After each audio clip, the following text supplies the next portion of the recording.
오늘 주신 하나님의 말씀 보겠습니다. 우리 사도행전 시리즈로 시작을 하게 될 텐데요. 사도행전 1장 1절에서 11절까지의 말씀을 제가 대신 봉독하겠습니다. 1절부터 읽겠습니다.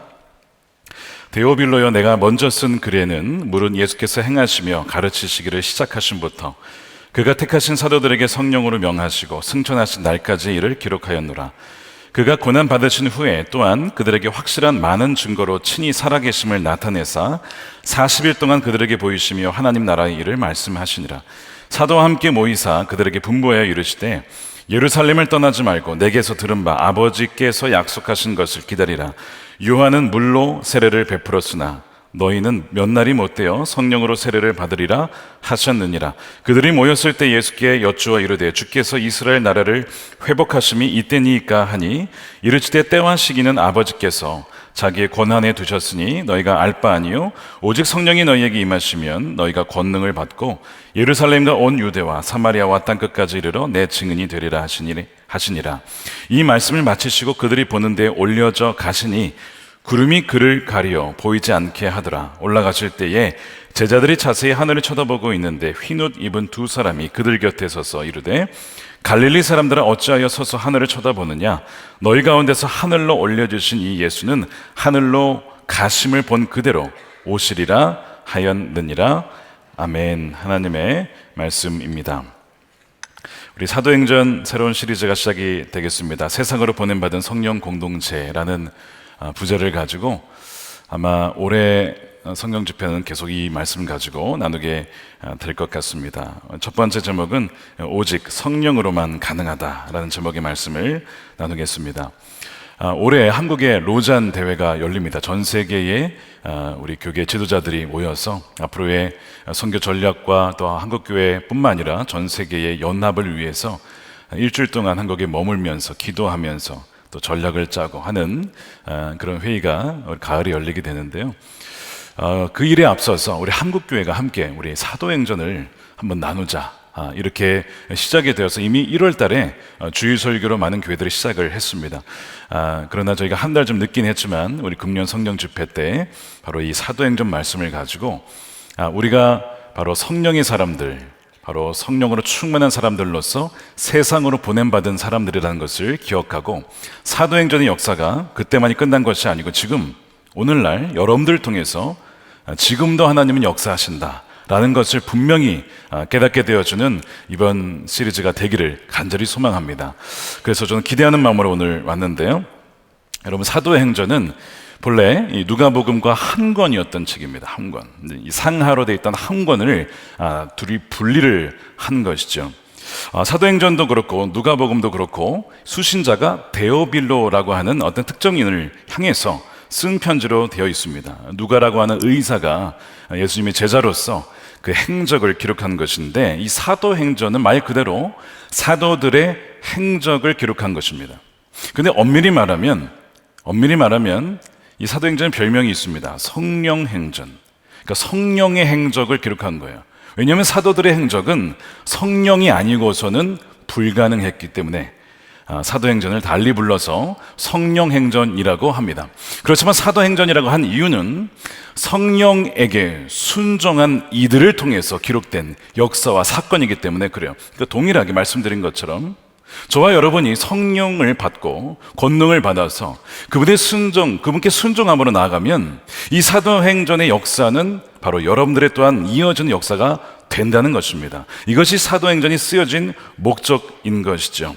오늘 본문에 보면 예수님께서 부활하신 후에 제자들과 함께 하시며 40일간 말씀을 또한 가르치세요. 소위 성경 공부를 하시는데 어떤 주제로 나누시냐면 하나님 나라의 일에 관하여 말씀을 하십니다. 여러분, 하나님의 나라는 뭐냐면 쉽게 얘기하면 이런 겁니다. 하나님의 통치와 다스림이에요. 하나님께서 우리 개개인을 통치하시기도 하고 가정을 통치하시고 또 교회와 공동체와 나라를 통치하신다. 그 통치가 바로 다스림, 바로 그것이 하나님의 나라입니다. 그거에 대해서 얘기를 쭉 하셨다는 얘기죠. 그러면서 그 하나님 나라가 임하였다. 그리고 완전히 임할 것이다. 너희가 그것을 기대해야 된다. 그리고 너희를 통해서 그 일이 이루어질 것이다. 아마 이런 말씀을 하셨던 것 같아요. 이 세상은 죄로 말미암아 깨어졌죠. 본래 하나님이 선하게 지으셨는데 죄로 말미암아 사람이 하나님을 반역하게 되고 그리하여 서로 관계가 깨어지고 모든 것이 다 망가졌습니다. 왜 전쟁이 지금 벌어지고 있습니까? 바로 죄의 결과죠. 그래서 나라와 나라가 서로 전쟁을 벌이고 또한 개개인이 공동체가 깨어지는 것이 다 이 죄의 결과라는 것이죠. 그래서 사람으로서는 이것을 해결할 수가 없는데 이것을 해결하기 위하여서 하나님이 그의 아들 예수님을 보내신 거예요. 그래서 죄를 사하시고 그 모든 이 잘못된 것을 바로잡기 위하여서 이미 예수님께서 십자가에서 죽으셔서 그 모든 길을 여셨어요. 그리고 부활하셔서 새로운 나라가 이미 시작되었다는 것이죠. 그러나 완전히 임하진 않았어요. 여전히 우리는 싸움을 보고 갈등을 보고 전쟁을 보고 질병을 겪고 죽음을 맞이합니다. 완전히 임하진 않았다는 거예요. 그러나 제자들에게 말씀하신 게 뭐냐면 그 나라는 반드시 완전히 임할 것인데 바로 그 완전히 임하기 위하여서는 반드시 필요한 것이 있다. 그것이 뭐냐? 바로 성령이라고 하는 거예요. 오늘 그 말씀을 나누려고 합니다. 자, 성령이 반드시 임하여만 그래야만 하나님 나라가 온전히 이 땅 가운데 임하게 된다는 것인데 그래서 기다리라고 그분을 기다리라고 말씀하신 것이죠. 자, 4절 말씀해 보면 사도와 함께 모이사 그들에게 분부하여 이르시되 예루살렘을 떠나지 말고 내게서 들은 바 아버지께서 약속하신 것을 어떻게 해요? 기다리라고 분명히 말씀을 하고 있습니다. 예루살렘 떠나지 말아라. 너희가 여기서 두려워서 떠난다고 할지 모르겠는데 떠나지 말고 여기서 기다려서 아버지께서 약속하신 것 누구죠? 성령을 너희가 반드시 기다려서 받아야 된다라고 말씀해요. 지금 제자들에게 필요한 것은 더 많은 성경 지식이 아니고 더 많은 훈련이 아니고 바로 성령이 필요하다라는 것이었어요. 그 왜 성령을 기다려야 하느냐? 성령이 오면 뭐가 달라집니까? 여러분 오늘 본문에 보면 성령이 오면 권능을 받는다는 것입니다. 권능을. 예수님께서 얼마나 성령이 필요하신지 이 누가복음 마지막에 24장 그 49절에 보면 이렇게 말씀을 하셨습니다. 함께 읽어보겠습니다. 시작. 볼지어다 내가 내 아버지께서 약속하신 것을 너희에게 보내리니 너희는 위로부터 능력으로 입혀질 때까지 이 성에 머물러 있으라 하시니라. 그러니까 능력을 입힐 때까지 이 성에 머물러 있으라. 이 말씀은 지금 제자들에게 뭐가 없다는 거예요? 이 성령의 권능이 없다는 겁니다. 성령의 권능이 없기 때문에 너희는 이 임무를 내가 했던 사역을 임무를 완수할 수 없을 것이라는 거예요. 언제까지요? 성령을 받을 때까지. 이 성령의 권능을 좀 비유를 하자면 이런 것이 있을 수 있어요. 여러분 다 경험해 보셨을 거예요. 제가 미국에 살 때 한번 토네이도가 지나간 적이 있어요. 그러니까 완전히 저희 지역을 지나간 건 아닌데 주변에 경보 사인이 언제든지 터치다운이 돼서 당할 수 있으니 주의하라. 그러면서 막 비가 엄청나게 왔습니다. 비가 많이 와서 동네에 있었던 그 개천이 막 홍수가 나가지고 막 집이 이제 다른 집들이 이제 막 이렇게 위험한 상황이었어요. 게다가 번개가 얼마나 치든지 우박도 같이 내리는 거예요. 번개가 막 치니까요, 뭐 송전탑이 문제가 됐는지 전기가 나가버렸습니다. 그러니까 집에 있었는데 전기가 나가면 어떻게 됩니까? 일단 불이 안 들어와요. 다행히 오후 한 2, 3시였기 때문에 그렇게 어둡진 않았지만 전기가 들어오지 않습니다. 자, 그 다음에 전기가 안 들어오면 뭐가 문제가 됩니까? 냉장고가 꺼져버려요. 음식이 다 녹아내리기 시작합니다. 그 다음에 에어컨이 꺼졌어요. 더워지기 시작하죠. 그 다음에 이제 가스레인지가 아니라 전기 스토브였기 때문에 음식을 해 먹을 수도 없는 겁니다. 하나둘씩 문제가 발생하게 되는 거예요. TV를 켤 수도 없습니다. 할 수 있는 게 없는 것이죠. 분명히 집에는 가전제품들이 있지만 뭐가 없으니까 안 되는 거예요? 전기가 끊어지니까 아무것도 못 하는 거예요. 아무것도. 야, 이거 어떡하냐. 그래서 저희 집에서 이제 교회로 가야 되겠다 해서 이제 교회로 막 이동했던, 그러다 나중에 한 3, 4시간 지난 다음에 겨우 복구가 됐어요. 다행히. 그때를 떠올려 보면 모든 것이 다 갖추고 있는데 완벽하게 다 가지고 있어도 전기 하나 딱 끊어지니까요, 무용지물이 되는 거예요. 무용지물이. 지금 예수님이 하신 말씀이 바로 이겁니다. 너희에게 지금 성령의 권능이 없다. 성령의 권능이 없이는 어둠 속에서 살아야 되고 더위 속에 혹은 추위 속에 살아야 되고, 성령의 권능이 없이는 심지어 먹을 수도 없고 그러므로 너희가 권능을 입을 때까지 여기서 기다려야 된다라고 말씀을 하시는 거예요. 제가 묻겠습니다. 여러분들은 성령의 권능을 받으셨습니까?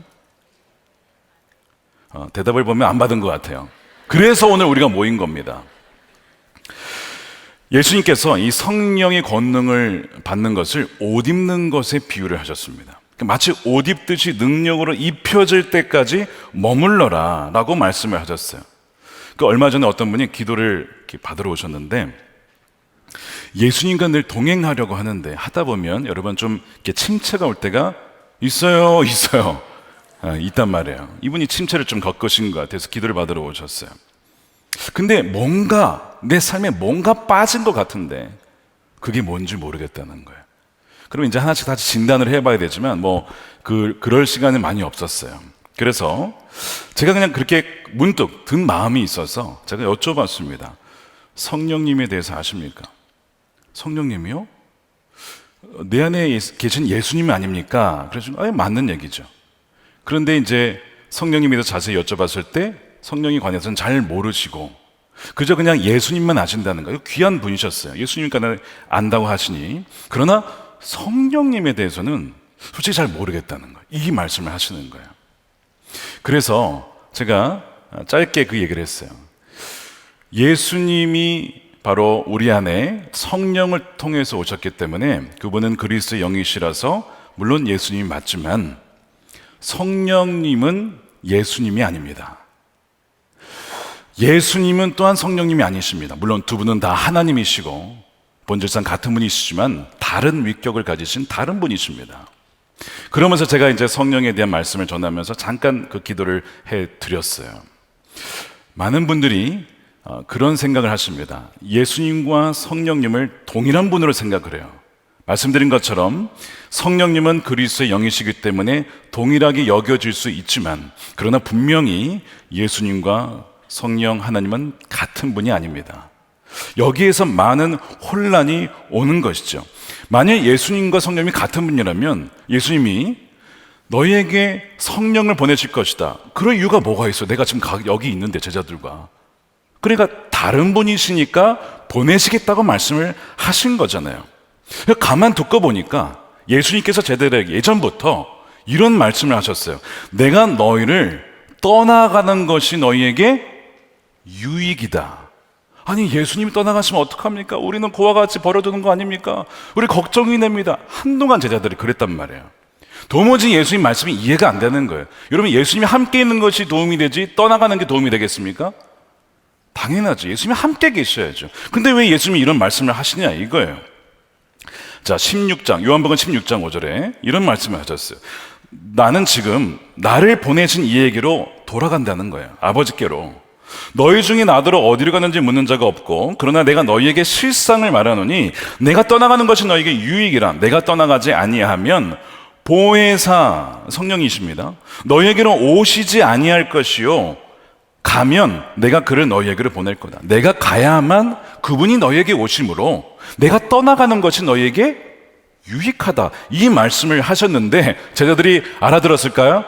못 알아들었습니다. 부모님이 예를 들어서 내가 너희를 떠나가는 것이 좋겠다. 아이들에게 말하면 아이들이 이해하겠냐고요. 너희들이 우리를 떠나가서 사는 것이 너희에게 나중에 장차 유익이다. 이해하겠냐고요. 아니요. 엄마랑 살아야 돼요. 아빠랑 살아야 돼요. 나중에 커 보여서 다 떠나가죠. 비슷한 비유는 아니지만 어찌됐든 이해가 안 가는 거예요. 무슨 말씀을 하시는 거예요? 예수님 도대체 이해를 못했어요. 그냥 넘어갔어요 일단은. 근데 예수님이 정말 말씀하신 대로 떠나가신 때가 온 거예요. 그것이 오늘 말씀이에요.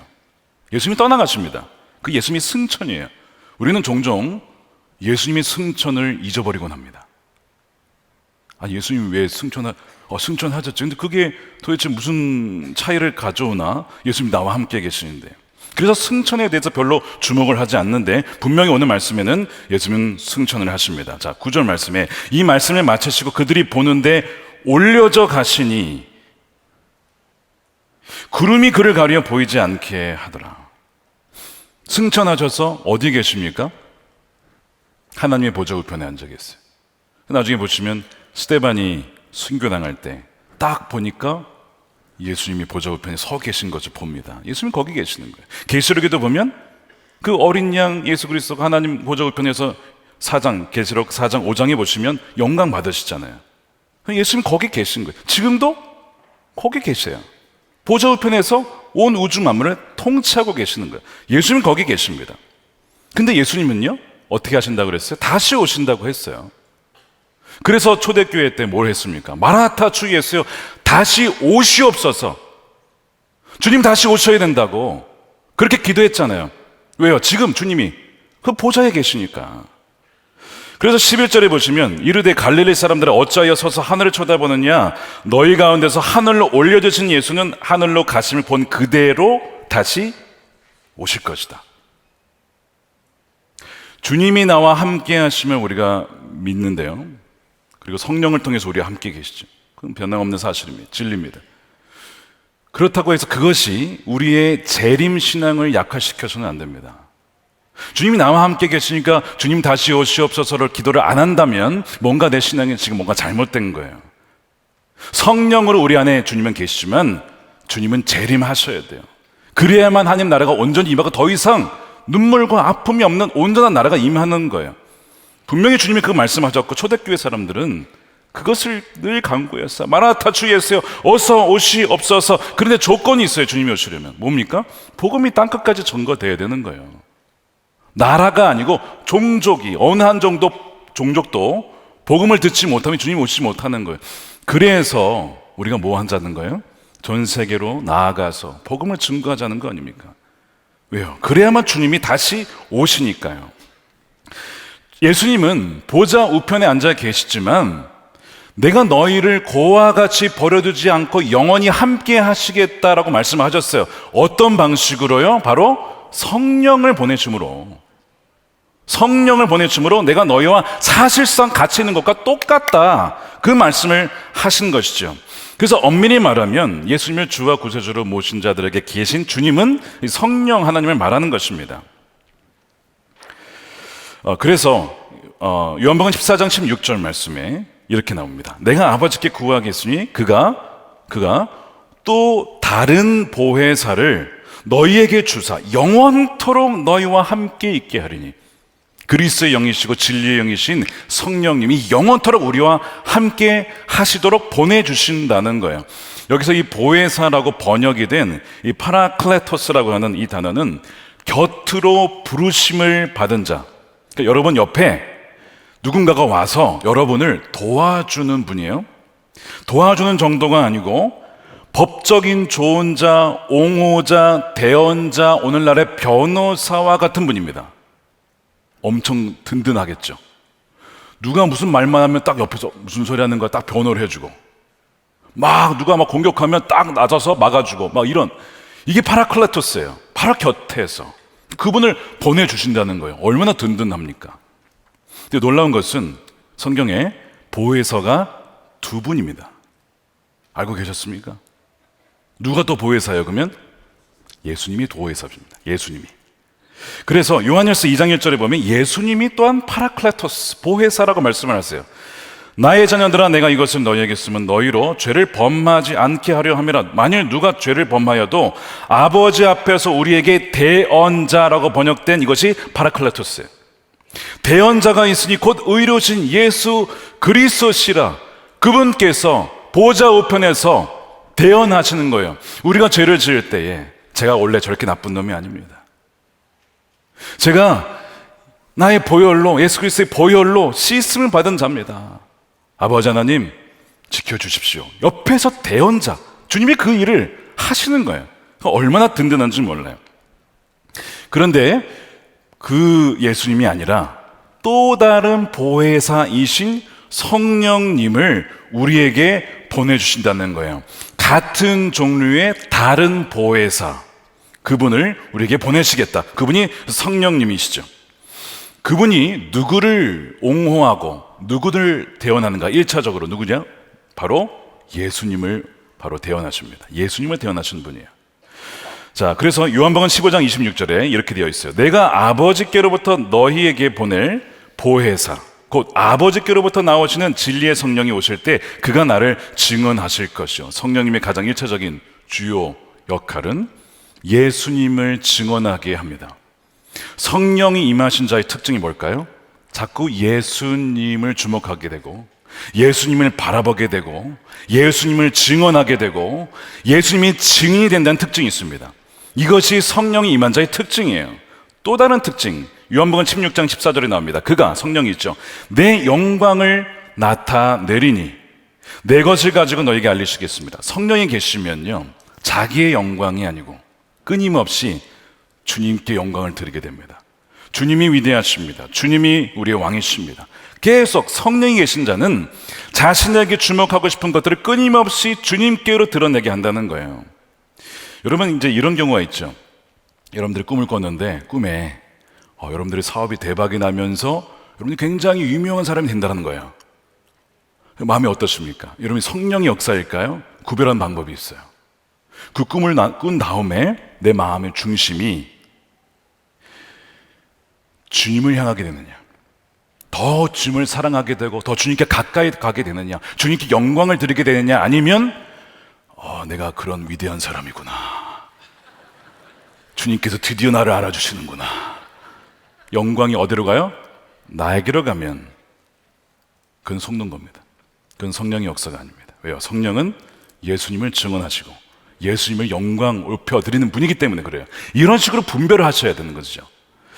그래서 성령님이 아닌 것은 진리를 알 수 없고 예수님을 알 수도 없다라는 거예요. 성령님을 통해서만 그분을 더 깊게 알게 된다는 것이죠. 성령님을 통해서만 담대하게 주님을 증언할 수 있게 된다는 거예요. 오직 성령이 임하시면 그래서 권능을 받게 된다. 여러분, 권능을 받게 되면 부자가 되고 사업이 잘 돼서 그렇게 되는 것도 물론 있을 수 있겠지만, 그게 아니라 오늘 말씀이 보니까 땅 끝까지 이르러 증인이 된다라는 것이 분명한 증거라는 것입니다. 자, 8절 말씀을 우리 함께 다시 읽어볼게요. 시작. 오직 성령이 너희에게 임하시면 너희가 권능을 받고 예루살렘과 온 유대와 사마리아와 땅 끝까지 이르러 내 증인이 되리라 하시니라. 성령의 권능이 임하게 되면 특징이 주님의 증인, 주님을 드러내는 증인이 된다는 특징이 있습니다. 그래서 내가 성령의 권능을 받았는지 안 받았는지를 어떻게 아느냐? 내가 예수님을 증언하느냐, 또한 내가 증언하지 않으면 견딜 수 없느냐, 그래야 예수님이 영광을 드리고 있느냐, 나의 나라와 나라의 영광이 아니라 바로 그분의 나라와 영광을 드러내고 그분의 살아계심을 드러내느냐, 그것을 보면 내가 그 권능을 받았는지 알 수가 있어요. 여러분, 성령의 권능이 임하면 이런 일이 벌어집니다. 이제 우리가 계속 살펴보겠지만, 사람들이 복음을 전했을 때 복음을 받아들이고 회심을 해요. 그것이 1명이든 10명이든 100명이든 수천 명이 될 수 있어요. 이 권능의 역사입니다. 근데 이 똑같은 권능이 어떻게 또 역사가 되냐면, 스데반처럼 돌을 들어서 자기를 죽여가는 그 사람들 앞에서 당당하게 끝까지 복음을 증거하고 순교하기까지 주님을 부인하지 아니하는 그 담대함으로 나타난다는 거예요. 이것도 성령의 역사입니다. 막 사람들이 막 대규모로 변화되어지고 이것만 권능의 역사가 아니고, 끝까지 기다리며 인내하며 고난 중에도 그 자리를 지켜내는 것도 권능의 역사라고요. 그래서 사도행전 2가지를 다 보여줍니다. 사도 바울을 통해서 교회들이 막 세워지고 병든 자가 낫고 막 이런 일도 있지만, 환난 당하고 헐벗고 못 먹고 매 맞고, 그런데 주님을 부인하지 않고 끝까지 버티는 거야. 권능입니다, 이것도. 그러니까 지금 여러분들의 상황 속에서 어떤 환난이 있으세요? 왜 나에게는 이런 문제가 해결이 안 되고, 하나님 언제까지 저를 두시렵니까? 라고 하지만, 그러나 그 자리를 떠나지 아니하고, 예배의 자리를 떠나지 아니하고, 기도의 자리를 떠나지 아니하고, 주님을 부인하지 아니하며 더 죽기로 나아간다면 그것이 바로 성령의 권능을 받은 줄로 믿으시길 축복합니다. 놀라운 역사죠. 권능은 그런 식으로도 역사가 된다는 거예요. 왜냐하면 여러분, 이 증인이라고 하는 이 단어가 헬라어 마르티스라고 되어 있는데요, 여기에서 영어에 마터라고 하는 순교자가 나왔어요. 어근이 같습니다. 증인은 누구냐? 죽기까지 주님을 부인하지 아니하고 말과 삶으로 증언하는 사람이 이 증인이에요. 이게 마르티스입니다. 그래서 새로운 교회들이 개척되고 부흥하는 것도 권능이지만, 어느 교회는 수년이 지나도 사람이 변하지 않아, 늘어나질 않아. 그런데 그 10명을 신실하게 진실되게 정말 주님께서 나에게 맡겨주신 양으로 섬기며 사랑할 때 그것도 권능이라는 것이죠. 예수님이 떠나가시고 남겨진 제자들에게 필요한 것은 야 너희들 참 안 됐다 위로가 아닙니다. 이 보혜사를 때로는 영어 번역에 comforter라고 위로자라고 번역하는데 다 그 의미를 담아내는 번역은 아니에요. 단지 이들에게 필요한 게 위로가 아니고 지금 이들에게 필요한 것은 성령이 함께 하신다는 확신과 동시에 권능과 능력과 성령의 영감과 성령의 인도하심과 죽기까지 순교할 수 있는 담대함과 인내였다는 거예요. 이것을 약속하셨다는 것이죠. 너희가 그것을 받을 것이다. 그리하여 끝까지 나의 증인이 될 거야. 모든 것이 성령 안에서 약속된 것이고 성령으로만 가능한 일입니다. 어떤 분들은 예수님의 제자 훈련이면 됐지. 예수님이 제자 훈련 시켰잖아요, 제자들을. 뭐가 더 필요하냐? 어떤 이의를 제기할 수 있어요. 죄송하지만 제자들이 증인되기 위해서 예수님의 제자 훈련으로만은 불충분했습니다. 어머, 예수님이 직접 훈련시켰는데 불충분하다고요? 지금 목사님 뭐라고 하시는 거예요 도대체? 저자 직강 직접 직강인데 지금 부족하다는 거예요 지금? 제가 한번 이런 흥분하지 마시고 잘 들어보세요. 제자들이 예수님과 함께 몇 년 있었습니까? 3년이요. 지금 신학대학원 가면 3년입니다. MDiv 과정이 목회학 석사 과정이 3년인데요. 이 제자들이 예수님 신학대학원 3년을 다닌 거예요. 근데 수업만 들은 게 아니고 함께 살았어요. 함께 동행했습니다. 그들은 예수님의 가르침을 아까 말씀드린 대로 직접 직강으로 들었어요. 탁월한 가정이었죠. 예수님을 개인 스승으로 모셨으니까 24시간 예수님과 늘 함께하며 실수와 오류 하나 없어요. 어떤 강사든 실수합니다. 오류도 있고 부족함이 있어요. 예수님은 그런 게 없었어요. 예수님이 이제 종종 설교하시면 그 예화는 공중의 새를 보라 누구나 다 알아들을 수 있으면서 명확한 진리면서 아주 그 핵심을 찌르는 그런 예화로 말씀을 하셨어요. 그러면서 감동적이면서도 이야기를 통해서 다 이해할 수 있는 가장 위대한 가르침이었죠. 게다가 성경 전체를 그리스도로 성경 읽는 방법. 나중에 누가복음 24장 보세요. 야 너희가 그 모세 읽어봤냐? 모세 오경 읽어봤지? 너희 시편 읽어봤지? 그게 다 나에 대해서 증언한 거야. 그리스도 중심적 성경 읽기 이런 것까지 다 알려주셨단 말이에요. 예수님께서. 얼마나 놀라운 일입니까? 맥을 다 잡아주신 거, 성경의 맥을. 게다가 그것만이 아니야. 밖에 나가가지고 현장에서 병든 사람들을 직접 고쳐주셨어요. 귀신 들린 사람들을 다 구원하시고 시각장애인도 고치시고 지체장애인도 고치고 그 다음에 그것만이 아닙니다. 야이로의 딸 죽었죠. 죽은 애를 살렸어요. 나사로 어떻습니까? 죽은 지 나흘이 돼가지고요 냄새가 나는 거야. 부패해서. 근데 나사로야 나오너라 하니까 나사로가 살아나네. 죽은 자도 살아나는 것을 봤어요. 누가요? 제자들이. 지식에 있어서나 경험에 있어서나 체험에 있어서나 어떠한 면도 부족함이 없는 완벽한 교육을 3년간 직접 예수님으로부터 받았습니다. 그러니까 이들에게는 예수님과 함께한 무슨 3년? 찐 3년. 찐 3년. 이거 어설프게 3년 그냥 이렇게 지낸 게 아니고 완전 찐 3년. 그랬는데 그 결과가 어떠했느냐? 두려워서 도망갔습니다. 다 도망갔어. 베드로는 3번이나 저주하며 부인했습니다. 이게 결과예요. 제자들이 너무 무서워가지고 다 도망가 버렸어. 그러면 나중에 부활을 보지 못해서 그랬나? 나중에 부활을 봅니다. 처음에 믿지 못하죠. 무서워서 벌벌 떨고 있는데 갑자기 문을 통과해서 들어오죠. 예수님이. 뭐야 귀신인가? 이러면서. 그러니까 도마가 보고도 난 만나보지 않고서는 믿지 못하겠다. 와서 내 손하고 옆구리를 만져봐. 보고 믿죠. 그래서 변했는가? 여러분 나중에 계속 보면 그래도 제자들은 완전히 변하지 않습니다. 오늘 말씀이 그 증거가 나와요. 1장 6절에 보면 아직 제자들은 변화되지 못했어요. 왜냐? 여전히 자신의 나라 이스라엘의 독립에만 관심이 있는 거예요. 자, 그것이 6절 말씀입니다. 그들이 모였을 때 예수께 여쭈어 이르되 주께서 이스라엘 나라를 회복하심이 이때니까. 아니 그렇게 하나님 나라를 가르쳤는데 회개하라 천국에 가까 그렇게 수도 없이 말했는데 아직도 이해를 못하고 있는 거예요. 충고하지 못하다는 거예요. 언제까지? 한 10년, 20년 받으면 될까요? 안 됩니다. 안 되는 거예요. 여전히 자신의 나라 안에만 시야가 갇혀져 있는 거예요. 게다가 지금입니까? 이때입니까? 조급해 아직도. 왜 아직까지 안 되는 겁니까? 여러분 하나도 안 바뀌었죠. 안 바뀌었어요. 예수님 말씀은 나에게서 직접 성경 공부 받은 것만으로도 부족하다. 어떤 분들은 내가 예수님께 직접 성경 공부 받았으면 참 좋겠네. 하나도 안 바뀌었어요. 너무 아쉬워하지 마세요. 위로를 받으셔야 돼요. 제자들도 받았지만 변화되지 못했다. 너희에게 냉장고가 있고 에어컨이 있고 TV가 있고 전자레인지가 있고 다 있어도 뭐가 없으면? 전기가 없으면 아무 소용없는 거죠.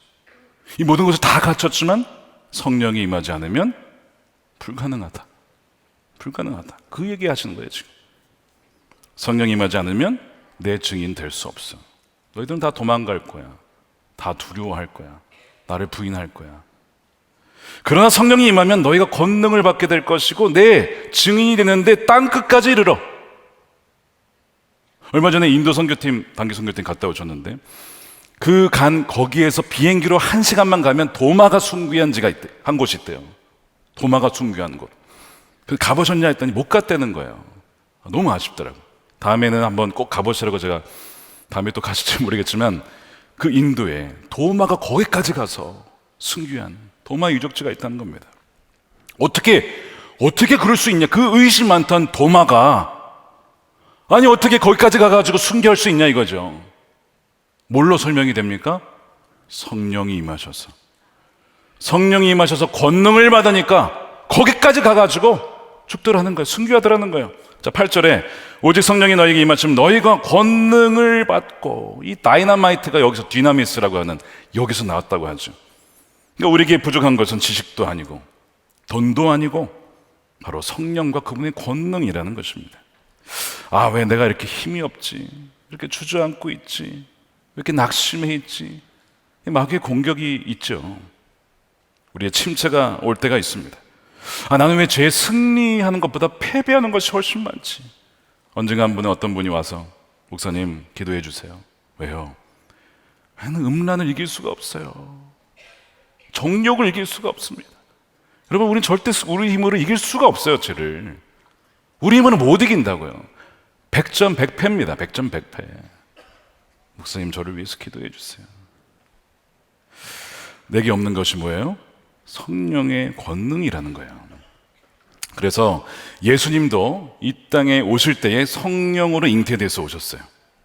성령에 의해서 세례를 받으시고 성령에 의해서 광야에 이끌려서 시험을 받으셨는데 시험을 이기시죠. 성령에 의해서 갈릴리도 가시고 예루살렘도 가셨습니다. 성령에 의해서 귀신을 쫓아내고 권능을 행하십니다. 이게 모든 것이 다 예수님도 누구 따라서? 성령님을 따라서 하셨다는 거예요. 사도행전 10장 38절 말씀을 함께 읽어보겠습니다. 시작. 하나님이 나사렛 예수에게 성령과 능력을 기름 붓듯 하셨음에 그가 두루 다니시며 선한 일을 행하시고 마귀에게 눌린 모든 사람을 고치셨으니 이는 하나님이 함께 하셨습니다.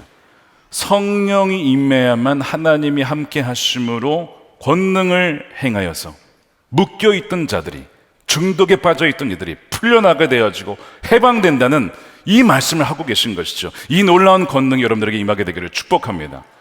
권능이 임하였을 때 기름 붓듯 하셨음에 가능했다.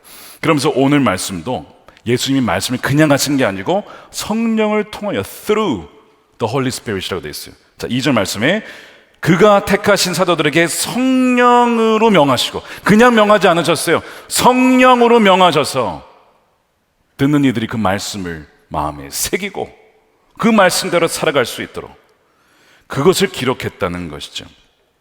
저도 말씀을 전할 때마다 제가 여기 딱 앉으면 제가 잠깐 기도해요. 그 전에도 기도하고 올라오지만 뭘까요? 주님, 저는 울리는 꽹과리와 같습니다. 누구 없으면요? 성령님이 없으면. 그러나 성령님이 임하시면 부족한 저를 통해서 회심의 역사가 일어나고 마음에 눌렸던 자들이 풀려나게 되어지고 질병이 치유되고 주님께 나와서 영광을 드리는 그 일이 예배 가운데 일어날 줄로 믿습니다. 늘 그것을 의지하면서 나오는, 의지하면서. 그러니까 저는 나가서 주여 저를 불쌍히 여겨주십시오. 저는 아무것도 아닙니다.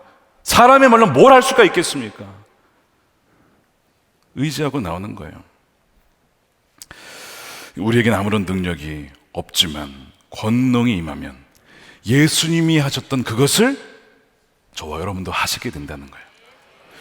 내가 한 것을 너희도 하게 될 것이고 더 큰 일도 너희가 하게 될 것이다. 이 말씀 하셨잖아요. 왜요? 성령이 임하니까. 성령이 임하였기 때문에. 그래서 이제는 성령이 임하시면 성령께서 예수님 안에 거하셨던 것처럼 그와 같은 방식으로 우리 안에 오신다는 거예요. 그래서 제자들은 예수님과 함께 다녔지만 이 더 놀라운 것은 뭐냐면 이제는 그리스도의 영이신 그분이 우리 안으로 오신다는 것이죠. 안으로. 옆에 있던 부분이 아예 이제 성령을 우리 안으로 들어오셔서 너희가 성령이 거하는 전인 줄 알지 못하느냐. 전치사가 바뀌었어요. 뭐에서? with에서 이제는 in, 안으로 들어오셨다는 거예요. 이게 놀라운 오순절의 역사입니다. 그래서 성령께서 그 사람을 통해서 예수님을 증언하는 그 증인의 삶을 살게 하신다는 거예요. 1940년대 대주교였던 윌리엄 템플이 이 셰익스피어를 예를 들어서 이렇게 설명을 합니다. 성령의 역사가 뭔지를. 나에게 햄릿이나 리어왕 같은 희곡을 던져준 다음에 그런 작품 한번 써봐라 해봤자 아무 소용없다는 거예요. 왜요? 나에게는 그런 작품을 쓸 수 있는 능력이 없다는 거죠. 못 쓰죠. 어떻게 그런 작품을 써요? 자기가 아무 그런 전공도 아니고 전공이라고 해도 못 쓰죠. 나에게 예수님의 삶을 보여주면서 그런 삶을 살라고 해봤자 아무 소용없다. 예수님은 그렇게 사실 수 있었지만 나는 그럴 수 없다. 근데 이제 결론이 이거예요. 그러나 셰익스피어의 천재성이 내 안에 들어온다면 나도 얼마든지 그런 희곡을 쓸 수 있다. 그리스도의 영, 성령이 내 안으로 들어오시면 나도 예수님과 같은 삶을 살 수가 있다. 놀라운 논리 아닙니까? 정확하죠. 초대교회의 폭발적인 성령의 이제 사도행전 역사를 보겠지만 이 대붕이 일어날 수 있었던 것은 어떤 사람이 뭐 대단하고 비범해서가 아니에요. 다 평범했습니다. 야, 저들은 그 평범한 범인, 보통 사람 아니냐? 근데 어떻게 저렇게 담대한 자들 바뀌었느냐? 설명될 수 있는 것 단 하나밖에 없어요. 성령이 그들에게 들어갔어요. 성령이 그들에게 임재하였기 때문에 그 안에 그들을 역사하고 주관하셨기 때문에 가능했던 것이죠. 근데 이것이 사실 신약에만 나온 게 아니고 구약 성경에도 내내 나왔던 얘기예요. 예를 들어서 여러분 기드온 아시죠? 기드온이 얼마나 겁쟁이였는지 이 미디안 사람들이 무서워가지고 이 밀을 포도주 타작 그 틀에다가 왜 거기다가 밀을 넣어요? 말도 안 되는 거지. 무서워가지고 들킬까봐 그렇게 겁쟁이였는데 갑자기 전사가 나타나가지고 뭐라고 하냐면 큰 용사요 뭐 이래요. 아 무슨 큰 용사야 겁쟁이한테 지금 말이 안 되잖아요. 그리고 그 뒤에 하나님이 너와 함께 계시도다. 기드온은 완전 겁쟁이인데 여기다가 하나님이 함께 하시니까 뭐가 되는 거야? 큰 용서라는 거예요. 처음에 기드온이 믿질 못합니다. 에이 거짓말이겠지. 내가 못 믿겠어요. 그래가지고 양털 기도하는 거 아니잖아요. 그죠? 정말 그 맞다면 뭐 보여주십시오. 이런 증거 참 믿음이 없어요 기드온이. 그런데 정말 어떻게 됩니까? 하나님의 영이 기드온에게 임합니다. 자, 그것이 사사기 6장 12절이죠. 여호와의 사자가 기드온에게 나타나 이르되 큰 용사의 여호와가 너와 함께 계시도다 하면서 그 뒤에 34절 보십시오. 여호와의 영이 기드온에게 임하시니 기드온이 나팔을 불매 아비에셀이 그의 뒤를 따라 부름을 받으니라. 사람들이 막 몰려들기 시작합니다. 이게 기드온의 어떤 인간적인 매력 때문일까요? 아닙니다. 성령의 역사였어요.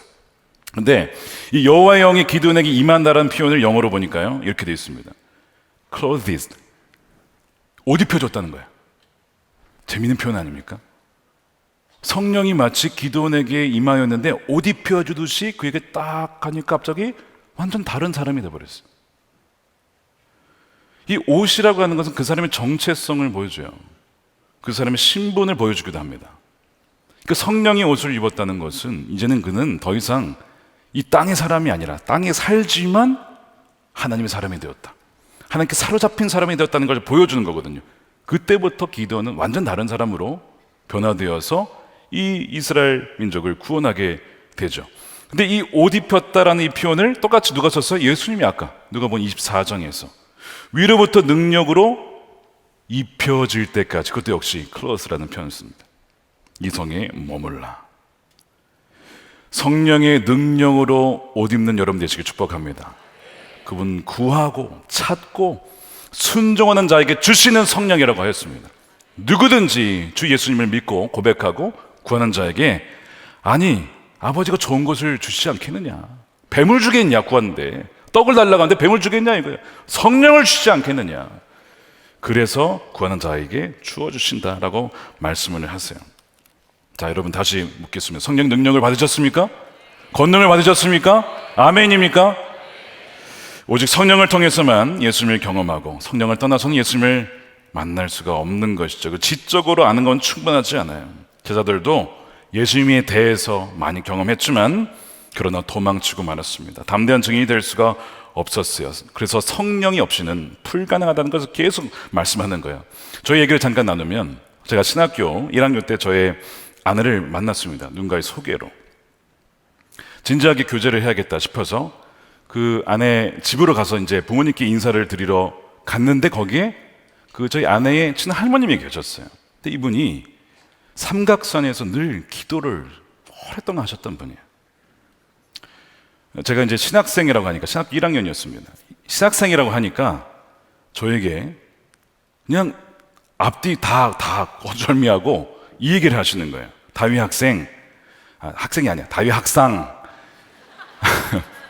사투리 좀 쓰셨어요? 불 받아야 돼.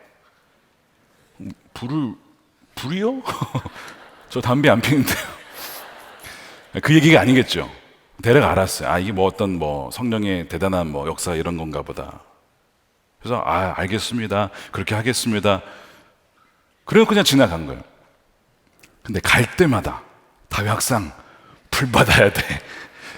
이거를 볼 때마다, 제가 아마 카운트를 다 안 해봤지만 진짜 수백 번 들었던 거예요. 수백 번. 예수님 믿고 복음 믿고 십자가 체험하고 그러면 된 거 아닌가? 불을 꼭 받아야 되나? 신학교 1학년 머리에는 전혀 이해가 되지 않는 것이죠. 한동안 이해를 못했습니다.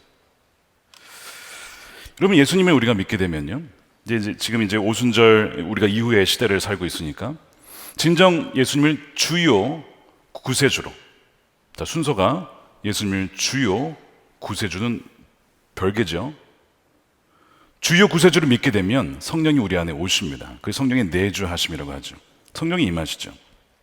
근데 그 성령이 임할 때에 뭔가 뜨겁게 체험하시는 분이 있고 아무런 감동이 없는 분도 있습니다.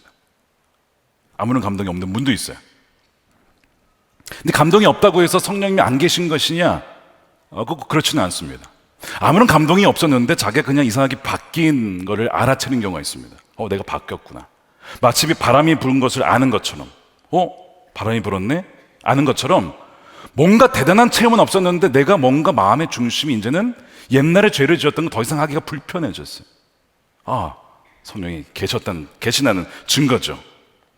그러니까 체험의 여부와 상관이 없이 진정 거듭났다면 성령이 그분 안에 계시다는 것이죠.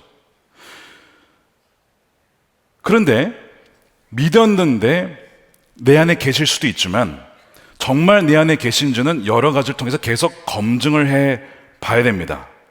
성령이 오셨는데 나의 삶이 전과 후가 똑같다라고 하면 거듭난 게 아닐 수도 있고 내가 잘못 믿은 것일 수도 있기 때문에 그렇습니다.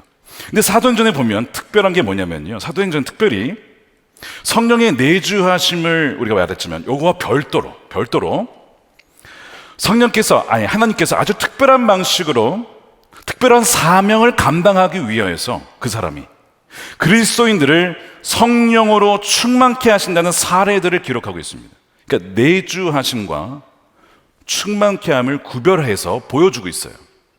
그래서 이것이 필요하다는 것을 말해주고 있는 것이 이 사도행전입니다. 예를 들어서 이제 사도행전 19장에 가게 되면 이런 얘기가 나와요. 사도 바울이 그 지역에서 예수님을 믿은 제자들을 만납니다. 제자들에게 뭐라고 질문하는지 아십니까? 너희가 믿을 때 성령을 받았냐? 이런 얘기를 해요. 성령이 뭐예요? 이러는 거야. 예수님 믿었다고 했는데 성령을 몰라. 야, 너희 성령 안 받았어? 그래가지고 주 예수님의 이름을 세례를 주고 안수하니까 그들에게 누가 임해요?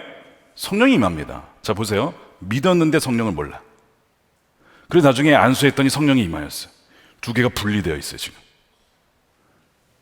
어떤 경우, 이런 경우도 있어요. 이거를 어떻게 해석해야 되냐? 그들이 성령은 받았는데 모르고 있다가 안수할 때 성령이 그 안에 계시던 성령께서 확 충만케 일어난 거 아니냐? 이렇게 해석을 하기도 합니다. 오케이, 그럴 수도 있어요. 근데 또 다른 케이스를 보면 완전히 다르다는 것을 알게 됩니다. 그것이 사도행전 10장에 나와요. 거기에 가게 되면 빌립에 의해서 사마리아 사람들이 복음을 받아들이게 됩니다. 심지어 세례도 받아요. 회심을 해서 회심의 증거를 보고 세례를 받게 됩니다. 나중에 베드로와 요한이 와서 보니까 믿는 자들이에요. 세례를 잘 줬어. 확인까지 해요. 그런데 뭐가 없어요? 성령을 받지 않은 거예요. 그래서 어떻게 하느냐? 베드로와 요한이 그 사마리아 사람들을 위해서 기도합니다. 뭐를 위해서요? 성령을 받게 해 주십시오. 분명히 믿고 세례도 받았는데 성령을 받지 않은 거예요. 그래서 기도를 해줬다고요. 그것이 나와요. 사도행전 8장입니다. 죄송합니다. 8장 15절에 그들이 내려가서 그들을 위하여 성령 받기를 기도하니, 누가요? 사도들이. 이는 아직 한 사람에게도 성령 내리신 일이 없고 오직 주 예수의 이름으로 세례만 받을 뿐이었더라. 이에 두 사도가 그들에게 안수하며 성령을 그들이 받는지라. 역시 여기에도 구별되어 있어요. 믿었는데 세례도 받았는데 성령을 받지 못했다는 거예요. 여기서 분명히 말씀은 회심 뒤에 더 충만한 성령의 능력을 경험하는 케이스를 보여주고 있죠. 어떤 사람은 그 사람들이 처음부터 안 믿은 거 아니냐? 성경에는 그런 증거가 없습니다. 마술사 시몬만 좀 약간 사람이 이상하게 나오긴 했지만 다른 사람들은 그들의 믿음은 분명했다라고 성경은 증언하고 있어요. 그러니까 지금 사도들이 와가지고 이들에게 무슨 얘기한 거예요? 여러분들 불 받아야 해요. 항상 불 받아야 돼. 그래가지고 기도하고 그들이 성령을 받으면서 충만하게 누리게 되는 그 일이 거기에 기록이 되어 있습니다. 왜 이것을 기록했느냐? 그리스도인이 되었는데 성령의 권능을 누리지 못하는 수준에 만족하고 머물러 있어서는 안 되기 때문에 그 얘기한 겁니다. 왜? 자신들도 그랬거든. 3년간 예수님 완전 충실하게 훈련받았는데 두려워서 도망갔단 말이에요. 그걸로는 안 된다는 거야. 너희들이 믿었지만 그걸로는 안 된다는 거야. 성령의 권능으로 너희가 입혀졌느냐? 아닌데요. 그러면 기도해야지. 그래가지고 그들에게 충만하게 임하게 된 거예요. 그러니까 여러분, 오늘 이 사도행전 말씀 내내 성령의 능력을 받는 삶을 요구하고 있어요. 그리고 받을 수 있다라고 말씀을 합니다.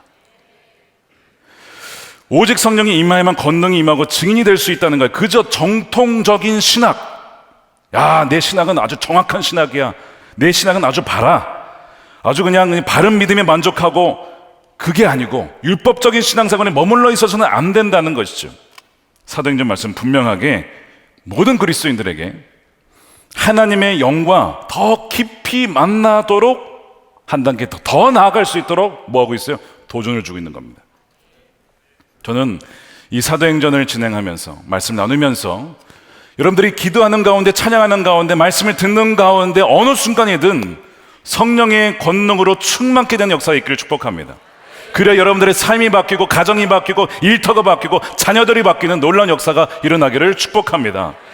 그 말씀을 사도행전은 계속 말씀하고 있어요. 그래서 중요한 것은 성령의 충만을 언제 받느냐, 시기가 중요한 게 아니고 내가 그것을 받았고 그것을 충만을 유지하고 있느냐, 소멸시키지 않고 근심시키지 않고 그것을 유지함으로써 항상 하나님의 뜻이 내 삶 가운데 이루어질 수 있도록 나를 드리고 있느냐, 그걸 점검하라는 거예요. 그러니까 여러분, 죄 짓는 걸 두려워하셔야죠. 왜요? 죄는 성령을 완전 불을 꺼버리는 거거든요. 제가 말씀드렸잖아요. 성령 소멸하지 말라라고. 하나님의 뜻이 성취되지 못하게 하는 길, 죄 지으면 됩니다. 사단은 어떻게 해서든지 우리하고 죄를 짓게 만드는 것이죠. 자, 회심과 성령의 권능을 별도로 체험한 자가 누구냐? 많지만 여러분, 존 웨슬리, 우리 감리교를 시작한 존 웨슬리입니다. 말씀드린 대로 시기는 다를 수 있지만 분명하게 존 웨슬리의 삶을 보면 회심과 권능으로 충만한 것이 분리되어 있었어요.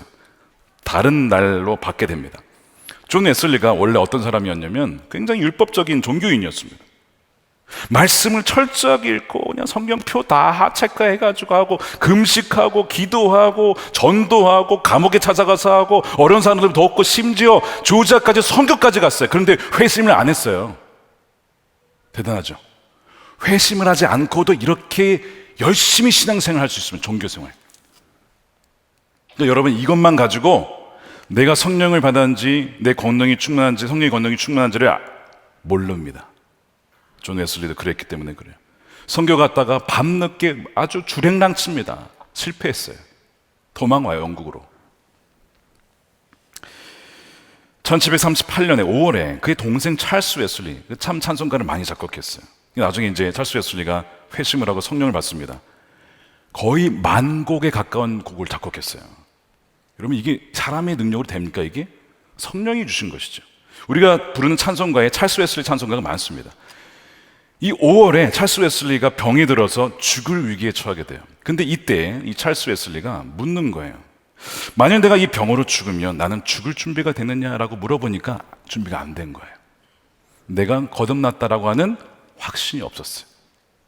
그래서 그가 말씀과 기도에 전념하는데 주변의 동료들이 그를 위해서 기도해 주고 1738년 5월 21일에 이 동생 찰스 웨슬리가 먼저 회심을 합니다. 그리고 회심한 이후에 성령 체험을 한 이후에 권능을 받은 이후에 존 웨슬리에게 형 이거 경험해 봤어? 권능 받았어? 아니, 형도 이 모임에 와봐. 3일 뒤에 별로 가고 싶지 않은데 기대하는 마음이 아니었어요. 완전 가고 싶지 않은데 억지로 그냥 5월 24일 날 올더스게이트에 그 모임에 갔다가 그의 표현에 마음이 이상하게 뜨거워지는 경험을 하였다. 이게 올더스게이트, 이 존 웨슬리 회심입니다. 회심을 그때 해요. 근데 이게 끝이 아니고 7개월 뒤에 그 다음에죠. 1739년 1월에 신년에 밤새 이제 성경신 예배 드리고 1월에 신년 예배 계속 밤새서 기도를 하는데 이 페터레인이라고 하는 집회소에서 기도의 동지들과 심야 기도를 하다가 위로부터 능력을 입는 경험을 하게 됩니다. 이게 페터레인의 회심이라고 이렇게 기록을 해요. 그의 일기에 이렇게 썼어요. 1월 1일 날 나의 동생 찰스가 우리의 형제 60여 명과 함께 페터레인 애천회에 참석하였다. 끊임없이 기도하기를 새벽 3시까지 기도하였다. 하나님의 능력이 우리에게 강하게 임하였다. 많은 사람들이 놀라운 기쁨으로 소리쳤다. 많은 사람들이 땅에 떨어지면서 전능하신 하나님의 현존을 경외와 놀람으로 사로잡힌 다음 우리는 한 목소리로 소리쳤다. 오 하나님, 우리는 당신을 찬양합니다. 우리는 당신이 주님이 되심을 깨달았습니다. 이러면서 존 웨슬리가 강력한 성령의 임재로 바닥에 쓰러진 체험을 해요. 그로부터 능력을 그가 입게 됩니다. 그러니까 이제 회심과 별도로 완전히 권능을 받게 돼요. 그러니까 뭘 알 수 있느냐? 우리가 아는 존 웨슬리의 사역, 막 전도하고 말 타고 다니면서 막 세계는 나의 교구다 있잖아요. 이때 이후로 시작이 됩니다. 이때 이후로 권능을 받아가지고. 그래서 어느 정도 그랬냐면 그 자리에 같이 있었던 사람 중에 누구냐면 조지 위필드라는 사람이 있었어요. 이 사람들 같이 권능을 받고 나서 다음 달부터 밖에 나가서 막 설교하는 거예요. 원래 교회에서만 설교하게 돼 있었는데 밖에 나가서 설교하고 막 사람들이 변화되고 막 회심하고, 웨슬리 너도 밖에 가서 설교해봐. 이제 설교 금지당하니까 그래 나도 나가볼까? 그래서 광부들에게 전화하고 이때부터 막 역사가 막 일어나기 시작한 거예요. 뭐 때문에요? 성령의 권능 때문에. 그 조지 필드가 나중에 미국에 가서 제1차 대각성 운동의 주역이 되잖아요. 그 불이 미국으로 건너가요. 미국을 건너가서 미국에서 어디로? 조선 땅으로 넘어오는 거예요. 그 불이, 그 권능의 역사가요. 이게 지금 감리교의 역사입니다. 우리까지 오게 된 거예요. 우리까지. 그러니까 지금 이 조지 필드도 그렇고 이 존 웨슬리 보면 성령의 권능으로 충만케 되어진 역사가 있다는 것, 이것이 지금도 일어나는 줄로 믿으시길 축복합니다. 요한복음 16장에 보혜사가 오시면 그가 나를 영화롭게 할 것이다. 이전과는 다른 사람이 될 것이다. 이전에는 볼 수 없었던 그런 자가 될 것이다 라고 말씀을 하고 있습니다. 며칠 전만 해도 제자들은 두려워하였습니다. 숨어 있었습니다. 엠마오로 가던 사람은 낙심해 있었습니다. 절망했습니다. 며칠 전만 해도 베드로는 부인하고 주님을 욕했습니다. 예수님 모른다고 저주했습니다. 며칠 전만 해도 도마는 의심하며 믿을 수 없다고 했습니다. 며칠 전만 해도 겁에 질려 있었던 이 사람들이 갑자기 성령으로 덧입게 되면서 담대함을 갖게 되고, 평범했던 사람들이 비범한 자들로 바뀌게 돼요. 그걸 설명할 수 있는 건 유일한 한 가지, 뭐예요? 성령의 권능입니다. 성령의 권능이에요. 우리가 올해 표를 예수님과 동행하며 닮아가는 선교적 공동체라고 했는데, 그것이 어떻게 가능할까요? 오직 성령으로만 가능한 거예요. 그리고 오늘 복을 나눈 사람들, 우리 세상 가운데 복을 나눕시다. 어떻게 가능할까요? 성령으로만 가능한 거예요. 우리 힘으로 할 수 없어요. 그는 하나님이 하게 하시는 것이죠. 웨스트민스터 사원에 가면 이 존 웨슬리 형제를 기념하는 기념비가 있는데, 거기에 말이 이렇게 새겨져 있대요. 하나님께서는 당신의 일꾼을 땅에 묻으시나 당신의 일은 계속해 나가신다. 사람은 죽지만요, 성령을 통해서 하나님의 역사는 계속 진행되는 거예요. 여러분들 통해서 하나님 나라의 역사가 이루어진 줄 믿으시기 축복합니다. 하나님은 계속해서 그 일을 이루실 거예요. 언제까지요? 주님이 다시 오시는 그날까지. 주님이 다시 오시는 그날까지 마라나타 주 예수여 다시 오시옵소서. 그러면서 그가 주님이 부르심을 받기 5년 전 1786년에 자신의 일기에 이렇게 썼어요. 나는 감리교 메소디스트라고 하는 사람들이 유럽이나 아메리카에서 사라지는 것을 두려워하지 않는다. 오히려 내가 두려워하는 것은 그들이 단지 능력 없는 종교의 형식만을 가진 일종의 죽은 종파로 존재하게 될까 봐 두려워한다. 만약에 그들이 처음 출발할 때 가졌던 가르침과 성령과 이 신앙 훈련을 모두 견고하게 붙잡지 않을 경우에 이런 일이 일어날 것은 의심할 나위가 없다. 웨슬리가 두려워했던 것은 사라지는 것이 아니고 남아있긴 한데 껍데기만 남고 형식만 남은 그런 교단이 될까봐, 종파가 될까봐 그것을 두려워했다고요. 안타깝게도 제가 미국에 있으면서 경험한 것이 그거였어요. 껍데기만 남아가는 교회들을 보면서 너무나 마음이 아팠어요. 성령이 뭐냐? 성령을 인정하지 않고 그냥 사람의 어떤 능력으로 어떤 사회적 정의만 외치면서, 아마 웨슬리가 너무나 마음 아파했을 것이고 하나님이 마음 아파하지 않으실까. 오직 성령으로 권능을 받으십시오. 존 웨슬리와 함께 하셨던 그 성령은 지금도 저와 여러분 가운데 함께 하신 줄 믿으시기 축복합니다. 그래서 예수님께서 우리 안에 살게 하시고 주님이 계셨더라면 있을 그 권능이 우리에게도 삶에도 일어나게 되는 것이죠.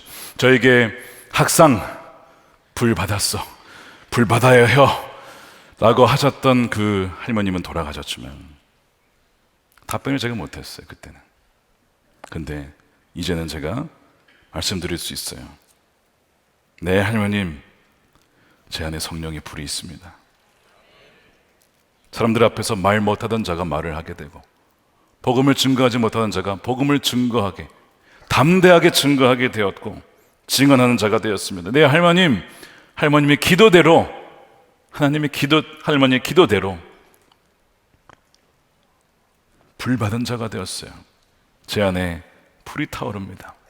영혼을 향한 긍휼의 마음이 있습니다. 복음을 증거하지 않을 수 없는 그 열정이 제 안에 있습니다. 이것이 바로 그 불이었군요.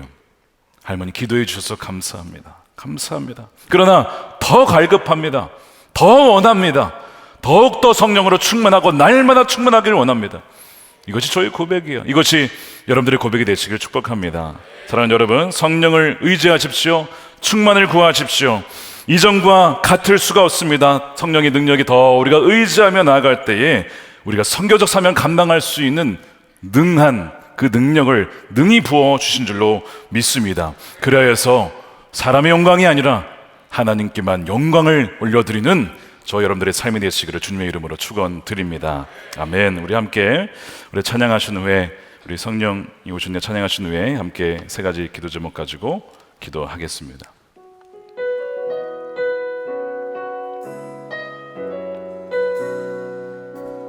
시절 지날 때, 시절 지날 때, 깊은 한숨 내쉴 때, 그런 풍경 보시며 간직하는 분 있네.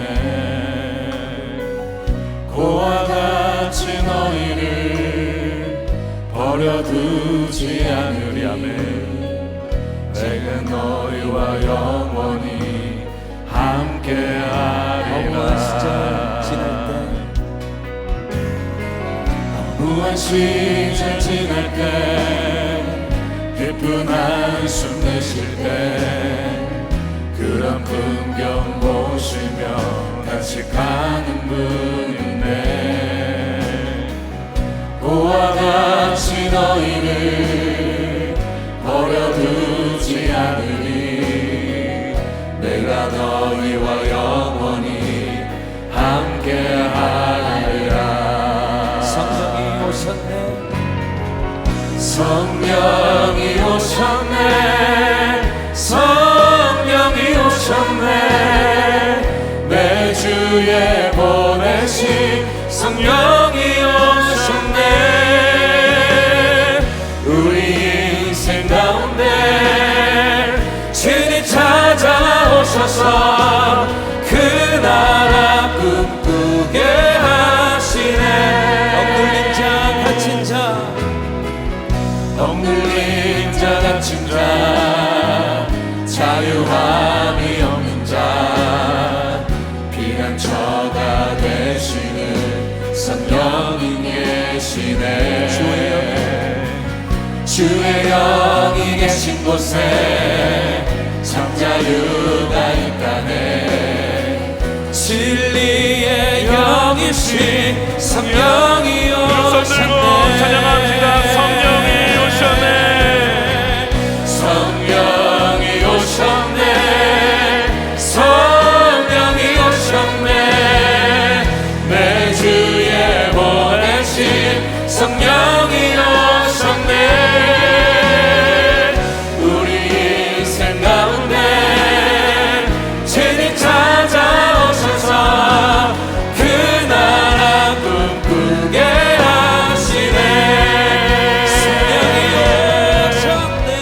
성령이 오셨네. 성령이 오셨네. 내 주에 보내신 성령이 오셨네. 우리 인생 가운데 주님 찾아오셔서 그 나라 꿈꾸게 하시네. 성령이 오셨네. 성령이 오셨네. 내 주에 보내신 성령이 오셨네. 우리 인생 가운데 주님 찾아오십니다. 주님 찾아오셔서 그 나라 꿈꾸게 하시네. 아멘. 아멘. 그렇습니다. 우리 함께 기도하겠습니다. 이 시간에 오늘 말씀을 듣는 가운데 내 안에 성령이 계신지 잘 모르겠습니다. 내가 성령으로 충만한지 잘 모르겠습니다 라고 하신 분들은 이 시간 성령을 구하십시다. 성령 누구에게 오시냐? 자신의 죄를 회개하고 예수님을 주로 고백하고 구세주로 고백하고 성령을 구하는 자 그리고 순종하는 자에게 오신다고 하였습니다. 이 시간 내 안에 성령이 임하여 주시고 임한 자는 주님 충만하게 임하여 주시옵소서. 그래야 하나님의 뜻 가운데 하나님과 동행하며 하나님 말씀대로 살아갈 우리의 인생이 되게 해달라고 우리 주여 한번 간절히 외치고 기도하도록 하겠습니다. 주여.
존 웨슬리의 말을 한번 기억해 봅시다.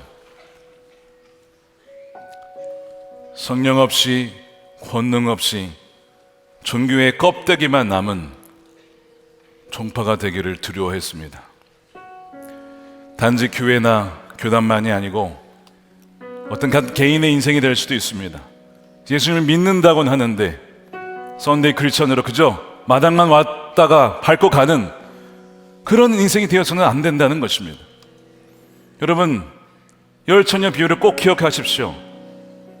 지혜로운 처녀와 미련한 처녀의 차이가 무엇입니까? 신랑이 누군지 알았습니다. 오신다는 것도 알았습니다. 등불이 필요하다는 것도 알았습니다. 기름도 넣었습니다. 유일한 차이는 무엇이냐면 기름이 충분치 않았어요. 그 기름은 바로 성령이었습니다. 성령으로 충만하지 않았고 성령의 뜻대로 살지 아니었고 머리로는 알았고 종교의 허례허식은 다 남았지만 그 안에 성령의 기름 부으심이 없었기 때문에 너희를 모른다라고 하였다는 것입니다. 이 두려운 일이 이 중에 어느 한 명에도 일어나지 않기를 축복합니다. 주님, 지혜로운 처녀가 되어서 성령의 기름, 성령으로 충만하여서 주님이 언제 오시든지 주님을 맞이할 수 있는 거룩한 신부가 되게 하여 주시옵소서. 성령의 권능을 부어주시고 인내하게 하시고 오래 참게 하시고 항상 깨어 있어서 하나님의 놀라운 치유와 회복이 일어나는 삶과 교회와 이 공동체가 되게 하여 주시옵소서. 주여 한번 외치고 간절히 주를 부르짖고 기도하겠습니다. 주여.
마지막으로 기도하기에 앞서서 오늘도 우리 강단 위로 나와서 사모하는 마음으로 기도하시길 바랍니다. 우리 성령을 기다렸던 자들이 간절히 우리 다음 말씀에 나누겠지만 오로지 기도에 힘썼던 이들, 바로 그들에게 성령이 부어졌습니다. 오늘도 사모하는 마음으로 기도하실 때 여러분들에게 성령으로 충만케 될 줄로 믿습니다. 여러분 부르신 자리에서 온라인에서 기도하신 분도 충분하게 임할 줄로 믿습니다. 오늘 또한 우리 안수가 되실 분들 나오십시오. 사람이 안수를 주는 것이 아닙니다. 사람에게는 아무런 능력이 없습니다. 그러나 믿음으로 나온 자들에게 안수할 때 사도행전 8장과 19장이 남아있던 안수할 때 성령이 임하는 놀라운 역사가 또한 일어날 줄로 믿습니다. 하나님께서 여러분들을 사랑하십니다. 하나님께서 여러분을 돌보십니다. 염려하지 마십시오. 두려워하지 마십시오. 주님께서 여러분들을 정확하게 인도하십니다. 우리 세 번째로 기도할 때에 주님, 성령으로 말미암아 우리의 삶, 우리 가정과 학교와 직장과 나라와 열방에 이르기까지. 그럼 보십시오, 저 지도를 보세요. 전 세계로 열방까지 나아가게 되는 그 놀라운 담대한 증인이 될 것입니다. 주님 예수님을 증언하고 예수님의 영광을 나타내는 거룩하고 구별된 담대한, 사랑으로 충만하며 인내하며 오래 참으며 예수님 닮은 주님의 증인들이 될 줄로 믿습니다. 바로 여러분들 통해서 하나님 나라는 계속서 내려갑니다. 하나님 나라의 역사는 계속되고 있는 거예요. 바로 하나님께서 여러분들을 부르셨습니다. 하늘의 담대한 증인들로 쓰임받을 수 있도록 주여 나를 사용하여 주시옵소서. 우리 주여 한번 외치고 간절히 부르도록 기도하겠습니다. 주여